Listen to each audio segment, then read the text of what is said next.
We have to be very careful about what we say and what we put out there. I completely disagree. We have to be brave. We have to be very careful about what we say and what we put out there. I completely disagree. We have to be brave. So many things have happened, it's hard to keep up. I agree. It's a lot to cover. 안녕하세요. 오늘 저희가 함께 살펴볼 자료들, 청취자께서 보내주신 것들을 바탕으로요. 지금 대한민국 사회의 여러 중요한 문제들을 좀 깊이 파고들어 볼까 합니다. 네, 안녕하세요. 정말 뭐랄까 숨가쁜 한 주였어요. 그렇죠. 갑작스러운 국가 전산망 마비 사태도 있었고 네, 맞아요. 매일 쓰는 메신저 앱 카카오톡 얘기도 시끄러웠고 또 코스피 5천 간다 뭐 이런 장밋빛 전망도 나왔다가 네네. 사법 검찰 시스템은 또 엄청난 변화를 맞았고요. 이게 다 따로따로 같지만 또 어떻게 보면 연결된 문제들 같은데 오늘 그 핵심을 좀 짚어보죠. 네, 맞습니다. 이게 그냥 뉴스만 쭉 보면 단편적이잖아요. 근데 오늘 이 자료들을 가지고 각 사안의 배경, 맥락 이런 걸 좀 깊게 들여다보면 좋을 것 같습니다. 네. 특히 이 여러 사건들 밑에 깔린 신뢰 문제 그리고 이 시스템적인 과제들 이게 어떻게 서로 엮여 있는지 좀 주목해 볼 필요가 있을 것 같아요. 좋습니다. 신뢰와 시스템. 오늘 이야기의 핵심 키워드가 되겠네요. 그럼 가장 먼저 우리 사회 시스템의 어떤 민낯을 좀 보여준 사건이었죠. 주말에 큰 혼란을 일으켰던 국가정보자원관리원 화재 사태부터 좀 자세히 얘기해 볼까요? 네, 그러시죠. 정보 핵심 전산망, 그게 647개나 멈췄다는 소식 듣고 저도 정말 깜짝 놀랐습니다. 네, 정말 충격적이었죠. 당장 뭐 정부24나 모바일 신분증 안 되는 건 기본이고요. 자료 보니까 장애인 활동 지원 서비스 결제가 막혀서 발만 동동 구르시는 분들도 계셨고 정말 심각했죠. 심지어 추석 대목 앞두고 우체국 쇼핑몰 입점한 업체는 한과 천상자를 그냥 버려야 할 판이라고. 이게 피해가 정말 광범위하더라고요. 복구도 꽤 걸릴 것 같고요. 네, 맞습니다. 그래서 이재명 대통령도 직접 나서서 바로 사과를 했죠. 근데 이게 단순히 뭐 현 정부만의 책임이다 이렇게 보기엔 좀 복잡한 면이 있어요. 그런가요? 네, 자료들을 쭉 종합해 보면요. 일단 화재 원인으로 지목된 그 리튬이온 배터리 있잖아요. 네. 그게 10년 이상 된 노후 제품이었고 심지어 작년에 이미 교체하라고 권고까지 받았는데 네. 1년 넘게 그냥 뒀다는 거예요. 아, 정말요? 아니, 권고를 받고도요? 네. 게다가 더 아이러니한 건 그 화재 예방하려고 배터리를 서거랑 분리하는 작업을 하다가 불이 났다는 거 아닙니까? 참 어이가 없네요. 그러니까요. 이게 단순 기술 결함이나 뭐 사고 이걸 넘어서는 문제 같아요. 네네. 공공부문의 고질적인 문제 있잖아요. 뭐 맨날 나오는 얘기지만 최저가 입찰 관행이라든지 그렇죠. 늘 지적되는 문제죠. 네, 또 전문 인력 부족한 거, 안전규정 관리 소홀한 거 이런 어떤 구조적인 취약점이 이번에 그냥 응축돼서 빵 터진 거다. 이렇게 봐야 한다는 거죠. 구조적인 문제다. 네. 일부 언론에서는 이걸 뭐 현 정부 비판 소재로 삼으려는 그런 모습도 보이긴 하는데요. 근데 좀 더 깊이 보면 이건 뭐 과거 정부 때부터 쭉 이어져 온 공공 시스템 관리의 허점들 그리고 무엇보다도 이런 재난 대비 백업 시스템 구축의 중요성을 너무 간과해온 결과다. 이런 지적이 상당히 설득력이 있습니다. 결국 국가 시스템에 대한 근본적인 신뢰가 흔들린 거죠. 시스템 관리의 구조적 문제, 그리고 신뢰의 위기. 정말 뼈아픈 지적이네요. 만약에 대비한다는 기본이 얼마나 중요한지 다시 한번 생각하게 됩니다. 네, 맞습니다. 근데 이런 시스템과 신뢰의 문제가 비단 주가 기관망에만 있는 건 아닌 것 같아요. 그쵸? 우리 일상하고 제일 가까운 플랫폼, 카카오톡에서도 비슷한 논란이 터졌잖아요. 네. 카카오톡 정말 시끄러웠죠. 네. 카톡 업데이트하고 나서 이용자들 불만이 아주 폭발적이었어요. 그 친구 목록 방식 바뀐 것 때문에 원치 않는 사람한테 내 프로필 보일까 봐 불안하다는 얘기 많았고. 맞아요. 사생활 침해 우려가 컸죠. 그리고 화면 한가운데 떡하니 생긴 그 숏폼 탭. 이것 때문에 뭐 원치도 않는 짧은 영상 계속 봐야 하고 실수로 하트라도 누를까 봐 무섭다는 얘기까지 있더라고요. 자료 보니까. 네, 저도 봤습니다. 그 쇼폼 탭은 정말 좀 그랬어요. 특히 아이 키우시는 학부모님들 걱정이 많으신 것 같더라고요. 자극적인 콘텐츠에 애들이 그냥 노출될까 봐. 그렇죠. 그 부분 우려가 상당히 컸습니다. 근데 더 좀 황당했던 건 미성년자 접근 제한 신청하려면 부모가 본인 인증하고 가족관계 증명서까지 내야 된다면서요? 아니 무슨 앱 설정 바꾸는데 이렇게까지 해야 하나요? 이건 좀 심한 거 아닌가 싶은데요? 네, 그렇죠. 너무 과도하다는 비판이 많았습니다. 여러 분석 자료에서도 공통적으로 지적하는 게 이번 사태는 카카오톡이 이용자들 의견은 제대로 듣지도 않고 그냥 단순 메신저에서 소셜미디어로 바꾸려고 너무 밀어붙인 거다. 좀 오만했다 이런 비판이 거세거든요. 오만했다. 네, 그 정준희 교수 분석처럼 과거에 데이터 센터 불나고 개인정보 유출되고 뭐 이런 큰일 터졌을 때도 결국 이용자들이 카톡 못 떠났잖아요. 네, 사실 대안이 없으니까요. 그렇죠. 그런 경험이 이번에도 뭐 이래도 괜찮겠지 하는 좀 안일한 판단으로 이어진 거 아니냐 이런 분석이 많습니다. 이용자 동의나 설명이 너무 부족했던 게 가장 큰 문제였죠. 결국 이용자를 너무 가볍게 봤다는 거네요. 그런 셈이죠. 그래서 결국 카카오가 부랴부랴 친구 목록 방식 원래대로 돌리겠다고 발표는 했지만요. 이것도 뭐 이용자 반발이나 윤리적인 문제 때문이라기보다는 주가 확 떨어지고 하니까 그런 경제적인 압박 때문이라는 분석이 지배적이더라고요. 아, 결국 돈 문제였군요. 네, 이게 바로 대안 없는 독점 플랫폼이 얼마나 힘이 센지 그리고 그 힘이 어떻게 잘못 쓰일 수 있는지를 아주 잘 보여주는 사례죠. 이용자들이 불편해도 그냥 참고 쓰거나 아니면 정부가 나서서 좀 적극적으로 견제하지 않으면 이런 문제는 또 반복될 수 있다. 이런 경고음으로 봐야 합니다. 듣고 보니 그 편리함 뒤에 숨겨진 독점 플랫폼의 힘, 그리고 그 위험성이 정말 크네요. 이것도 결국 이용자들의 신뢰를 저버린 대가라고 할 수 있겠고요. 네, 정확합니다. 자, 그럼 국가 시스템의 신뢰 문제, 이번에는 좀 다른 축으로 넘어가서요. 사법부와 검찰 쪽 이야기를 해볼까요? 이쪽도 상황이 참 만만치 않더라고요. 네, 그렇죠. 특히 사법부, 대법원에 대한 불신이 심각한 수준입니다. 네, 맞아요. 여론조사 꽃이라는 곳 조사 결과를 보니까 대법원 신뢰도가 국회보다도 낮게 나왔어요. 이건 정말 충격적이었습니다. 사법부가 우리 사회 최후의 보루다 뭐 이런 말이 무색할 정도인데요. 네, 그 정도로 지금 상황이 안 좋은 거죠. 근데 이런 상황에서 조희대 대법원장이 국회 청문회 나오라는 요구에 삼권 분립을 이유로 안 나가겠다고 했다는 소식도 참 논란이더라고요. 네, 그 부분도 논란이 컸습니다. 아니, 대선 개입 의혹 같은 중대한 사안에 대해서 국민 앞에서 직접 설명해야 하는 거 아니냐 이런 목소리가 높은데 말이죠. 맞습니다. 이 부분에 대해서 여러 자료들, 특히 뭐 박시영 TV 같은 정치평론 채널 분석을 보면요. 이게 사법부의 특권 의식 아니냐 이런 비판을 피하기 어렵다는 지적이 많아요. 특권 의식이라. 네. 중요한 포인트는 헌법이 보장하는 게 사법부라는 조직 전체의 어떤 무조건적인 독립이 아니라는 거예요. 헌법에는 법관의 독립이라고 되어 있거든요. 아, 법관의 독립이요? 네. 즉 개별 법관이 외부 압력 없이 법률과 양심에 따라 독립적으로 재판할 권리를 보장하는 거죠. 삼권 분립이라는 것도 서로 견제하고 균형을 이루라는 원리지 뭐 어느 한 기관이 다른 기관 위에 군림하라는 뜻은 아니잖아요. 그렇죠. 견제와 균형이죠. 그러니까 국민의 대표기관인 국회가 뭔가 의혹을 제기하면 사법부 수장이 나와서 직접 설명하고 소명하는 게 오히려 더 책임 있는 자세일 수 있다. 이런 주장이 나오는 겁니다. 하긴 설명을 해야 오해도 풀고 신뢰도 회복할 텐데요. 네. 더군다나 자료들을 보면 그 내란 관련 재판 배당 과정에서 좀 특정 판사, 소위 뭐 직권남용 판사라고 불리는 분에게 사건을 몰아줬다거나 관련 재판을 이례적으로 비공개로 진행한다거나 이런 문제들이 계속 나오면서 국민의 알 권리를 침해하고 사법 불신을 더 키우고 있다는 비판이 아주 거셉니다. 그냥 판결문 뒤에 숨을 게 아니라 제기된 의혹에 대해 투명하게 밝히고 국민 신뢰를 되찾으려는 노력이 정말 필요하다. 이런 목소리가 높습니다. 법관의 독립, 그리고 삼권 분립의 진짜 의미를 다시 생각해보게 되네요. 사법부에 대한 신뢰 회복, 정말 시급한 과제인 것 같습니다. 네, 그렇습니다. 이런 상황에서 또 다른 권력기관인 검찰은 정말 역사적인 변화를 맞았죠. 검찰청 폐지 법안이 국회를 통과했어요. 네, 맞습니다. 검찰청이 생긴 지 78년 만의 일이니까요. 정말 격변이죠. 78년 만에요? 와. 그 홍사원 쇼에 나온 전문가 인터뷰나 다른 자료들을 좀 보면요.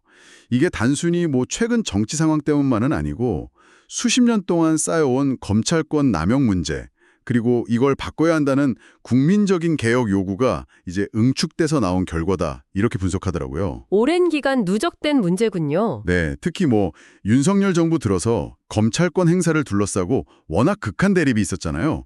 그게 오히려 역설적으로 개혁의 필요성을 더 부각시킨 면도 있다. 이런 분석도 있고요. 아, 그럴 수도 있겠네요. 일부에서 뭐 위헌 아니냐 이런 논란도 있었지만 헌법재판소에서 이미 예전에 검사는 헌법기관이 아니고 검찰청은 법률로 만든 기관이다. 그래서 국회 입법으로 폐지하거나 기능 바꿀 수 있다.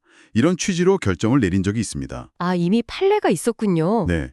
그래서 이제 핵심 수사 기능은 행안부 산하에 새로 만들 중대범죄수사청, 줄여서 중수청이라고 하죠. 그리고 경찰청 국가수사본부, 국수본으로 넘어가고요. 검찰은 이제 기소하고 공소 유지하는 역할, 그리고 영장 청구 같은 인권 보호 기능에 좀 더 집중하게 될 전망입니다. 수사와 기소가 분리되는 거네요. 그렇죠. 한 전문가는 이걸 두고 전관예우라는 오랜 병폐를 없애는 일종의 공영보험 같다고 비유하기도 하더라고요. 물론 뭐 수사 공백 생기는 거 아니냐, 또 새로운 권력기관 통제는 어떻게 할 거냐, 이런 우려도 당연히 같이 나오고 있습니다. 시스템에 대한 국민 신뢰를 회복하는 과정이 순탄치만은 않겠지만 그래도 중요한 전환점인 건 분명해 보입니다. 네, 맞습니다. 지켜봐야 할 부분이 많죠. 자, 이렇게 사회 시스템 전반의 신뢰와 안정성이 중요한 화두로 떠오른 상황에서 이번에는 경제 쪽 전망은 어떤지 좀 살펴볼까요? 마침 자료 중에 코스피 5천 시대가 올 수도 있다 이런 흥미로운 분석이 있더라고요. 아, 네. JP 모건 보고서 말씀이시죠? 네, 맞아요. 세계적인 투자은행 JP 모건이 2026년 상반기에는 코스피 4천, 더 나아가서 5천까지 갈 수 있다. 뭐 이런 상당히 낙관적인 전망을 내놨어요. 근거로는 우리나라 방위산업, 조선, AI 같은 주력 산업 실적이 좋아질 거라는 기대감을 들었고요. 이게 정말 가능할까요? 다른 자료들 보면 꼭 장밋빛 전망만 있는 건 아닌 것 같던데요. 네, 분명 긍정적인 신호인 건 맞아요. 뉴스스페이스 기사나 다른 증권사 분석들을 보면 그 한국 증시의 주가 순자산 비율, PBR이라고 하죠. 네, PBR. 이게 뭐냐면 기업의 순자산 대비해서 주가가 어느 정도로 평가받냐 이거거든요. 근데 이게 우리나라가 1.05배 수준으로 아직 다른 나라들에 비해 낮아요. 그러니까 외국인 투자자 입장에서는 아직 싸네? 매력적이다. 이렇게 본다는 분석이 있고요. 아, 아직 저평가되어 있다. 네. 그리고 삼성전자나 SK하이닉스 같은 반도체 기업들 실적 좋아질 거라는 기대감, 또 달러 약세 전망 이런 것들도 호재로 꼽히고요. KDI, 한국개발연구원 경제동향 보고서에서도 보면 소비 심리가 조금씩 살아나면서 경기 부진이 좀 완화되는 거 아니냐 이런 분석도 나왔습니다. 오, 긍정적인 신호들이 꽤 있네요. 네. 근데 중요한 건요. JP모건조차도 코스피 5천 가려면 아주 중요한 핵심 조건이 붙는다 이렇게 강조를 했어요. 핵심 조건이요? 그게 뭔가요? 바로 한국 기업들의 근본적인 체질 개선입니다. 구체적으로는 주주 환원 강화하고 기업 지배구조 개선에서 투자자 신뢰를 얻어야 한다는 거예요. 아, 주주 환원과 지배구조 개선? 네. 자료를 보면 우리나라 기업들 평균 배당 성향, 그러니까 번 돈 중에 주주들한테 얼마나 돌려주냐 하는 비율이요. 이게 25%에서 34% 수준밖에 안 돼요. 생각보다 낮네요. 네. 이게 대만 같은 데는 50%가 훌쩍 넘기거든요. 비교하면 엄청 낮은 거죠. 이게 바로 한국 증시가 젬감 못 받는다는 그 코리아 디스카운트의 핵심 원인 중 하나로 계속 지적돼 온 겁니다. 고질적인 문제군요. 그렇죠. 그래서 정부가 뭐 밸류업 프로그램이다, 상법 개정이다 이런 정책들 추진하고 있잖아요. 이게 진짜 효과를 보려면 기업들이 그냥 이익 쌓아두지만 말고 배당을 늘리든 자사주를 사서 소각하든 좀 주주 가치를 높이는 노력을 적극적으로 보여줘야 한다는 겁니다. 기업들의 노력이 필수적이군요. 네. 특히 연기금 같은 기관 투자자들이 스튜어드십 코드라는 게 있어요. 이게 기관 투자자들이 기업 의사결정에 적극 참여하라는 지침인데 이걸 제대로 활용해서 기업들한테 지배구조 개선하라고 압박하는 역할도 굉장히 중요하다고 지적됩니다. 결국 기업 스스로 투명해지고 주주들하고 신뢰를 쌓지 못하면 코스피 5천은 그냥 희망사항일 뿐이다. 이런 냉정한 진단인 거죠. 코스피 5천이라는 숫자가 단순히 경제 지표가 아니라 뭐랄까 한국 기업들의 변화 의지 그리고 투자자 신뢰 회복이라는 어떤 시험대처럼 느껴지네요. 결국 여기서도 신뢰가 핵심이네요. 네, 그렇습니다. 결국은 다 연결되는 문제죠. 자, 그럼 마지막으로 이런 경제 상황에도 큰 영향을 미치는 변수죠. 격동하는 국제 정세, 특히 트럼프 전 대통령의 재집권 가능성하고 미국의 전략 변화에 대한 분석들을 좀 살펴보겠습니다. 이 부분에 대한 자료들도 상당히 흥미로운 관점을 보여주더라고요. 네, 맞아요. 그 부분도 중요한 변수죠. 트럼프 재집권 가능성이 점점 커지니까 미국의 외교나 경제 정책이 어떻게 바뀔지 다들 엄청 신경 쓰고 있잖아요. 청취자께서 주신 자료 중에 김종대 TV나 박시영 TV 같은 정치 분석 채널 내용들이 있었는데 현재 바이든 행정부의 대중국 전략이나 동맹 정책에 대해서도 비판적인 시각이 꽤 있더라고요. 네, 흥미로운 건 미국의 주요 싱크탱크나 포린 어피어즈 같은 권위 있는 외교 전문지에서도 스스로를 돌아보는 목소리가 나오고 있다는 점이에요. 아, 미국 내부에서도요? 네. 예를 들어서 김종대 TV에서 소개한 분석을 보면 미국이 지금 천문학적인 돈을 쏟아붓고 있는 범용 인공지능, AGI라고 하죠. 이게 인간처럼 다양한 문제를 푸는 초지능 AI인데 네, AGI? 이 개발 경쟁이 과연 효율적인가? 이런 의문을 제기하는 거예요.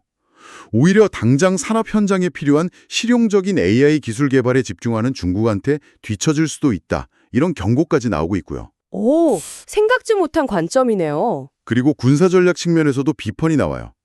미국의 최우선 과제가 중국 견제라고 하면서 실제로는 유럽이나 중동 문제의 자원을 너무 분산시켜서 전략 목표하고 실제 자원 배분이 안 맞는다. 이런 지적이죠. 전략과 자원의 미스매치군요. 네. 또 다른 분석에서는 예전에는 경제 논리가 우선이었지만 지금은 경제의 안보화 시대가 되면서 미국이 국가 안보를 내세워서 동맹국들한테까지 너무 과도하게 감시하고 통제하려 드는 게 오히려 각국의 디지털 주권의식만 키우고 결과적으로 미국과의 디커플링, 즉 관계 끈기를 더 부추기고 있다. 이런 날카로운 지적도 있었습니다. 미국의 전략에 대한 내부 비판과 자성이라 상당히 흥미롭네요. 이런 복잡한 상황 속에서 동맹국인 우리나라 입장은 정말 난처할 것 같아요. 트럼프라도 다시 되면 뭐 관세 폭탄 맞을 수도 있고 또 어떤 예측 불가능한 요구를 할지 모르니까요. 바로 그 점 때문에요. 이제는 뭐 자주파냐, 동맹파냐 이런 낡은 이분법적 틀에서 좀 벗어나야 한다. 이런 주장이 힘을 얻고 있습니다. 아, 그 틀에서 벗어나야 한다. 네. 박시영 TV에 나온 전문가 분석처럼 미국도 변했고 국제 질서 자체가 근본적으로 바뀌었기 때문에 우리만의 확고한 원칙과 명분을 딱 세우고 철저하게 국익 중심으로 실용적인 외교를 해야 한다는 겁니다. 실용적인 외교. 네.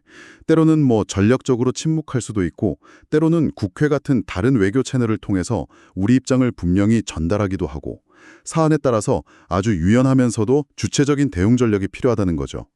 변화하는 미국의 현실을 냉정하게 보고 그 안에서 우리의 생존과 번영을 위한 우리만의 길을 찾아야 한다. 이런 목소리가 나오고 있습니다. 오늘 정말 다양한 주제를 깊이 있게 다뤘네요. 국가기관 시스템의 허점과 복구 문제부터 시작해서 우리 손안의 플랫폼 독점 문제, 또 이용자 권리 문제, 그리고 땅에 떨어진 사법 시스템의 신뢰와 힘겨운 개혁 과정, 네. 코스피 5천 달성을 위한 기업의 과제, 그리고 마지막으로 이 요동치는 국제 정세 속에서 우리가 가야 할 길까지. 네, 이렇게 쭉 돌아보면요. 이 모든 문제들이 결국 처음에 저희가 얘기했던 신뢰의 회복, 그리고 낡고 비효율적인 시스템의 개혁, 마지막으로 예측 불가능한 내외부 변화에 대한 적응, 이 세 가지 키워드로 다 모이는 것 같아요. 아, 그렇네요. 신뢰, 시스템, 변화. 네, 무너진 신뢰를 어떻게 다시 세울 거냐, 굳어버릴 시스템을 어떻게 바꿀 거냐, 그리고 이 급변하는 환경에 어떻게 현명하게 대처할 거냐, 이런 근본적인 질문들이 우리 사회 전체에 던져져 있는 거죠. 오늘 저희가 함께 나눈 이 이야기들이 청취자 여러분께서 이 복잡한 현실을 좀 더 입체적으로 이해하시고 또 자신만의 균형 잡힌 시각을 갖추시는데 조금이나마 도움이 되었으면 좋겠습니다. 네, 저도 그러길 바랍니다. 마지막으로 이런 질문 하나 던지면서 마무리할까 하는데요. 우리는 기술 발전이 가져다준 시스템의 편리함에 너무 익숙해진 나머지 정작 그 시스템을 운영하는 주체에 대한 감시나 견제, 그리고 그 안에서 우리 스스로의 권리를 지키는 문제에는 혹시 좀 소홀했던 건 아닐까요? 생각해 볼 문제네요. 어쩌면 지금 우리에게 가장 필요한 것은 그 편리함과 우리의 권리 사이에서 최적의 균형점을 찾아내려는 그런 치열한 고민과 노력이 아닐까? 그런 생각을 해봅니다. 네, 중요한 지적입니다. 오늘 저희가 준비한 깊이 있는 이야기는 여기까지입니다. 함께 해주셔서 고맙습니다. 네, 감사합니다.